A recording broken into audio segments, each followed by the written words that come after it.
మన deputy speaker గారు 19లో నర్సాపూర్ ఎంపీగా పోటీ చేసి గెలిచారు. అయితే వీరి ఆలోచన, వీరి వ్యక్తిత్వం మామూలుగా ఉండే వాళ్ళకి అడ్జస్ట్ కాలేరు. ఏదున్నా సరే ఫ్రాంక్గా మాట్లాడతాడు, మనసులో కల్మషం ఉండదు, ముందు వెనుక చూడకుండా మాట్లాడుతూ ఉంటారు. ఎందుకంటే ఓసారి ఫ్రాంక్గా ఉండేటప్పుడు కొన్ని సమస్యలు కూడా వస్తాయి.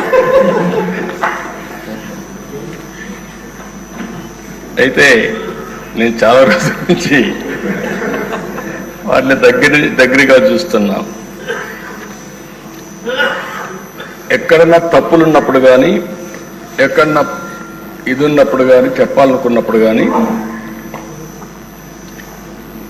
కొండ బద్దలు కొట్టి చెప్పడం వారి మనస్తత్వం. ఓసారి అలాంటి మనస్తత్వమే కొన్ని ఇబ్బందులకు గురి చేస్తుంది.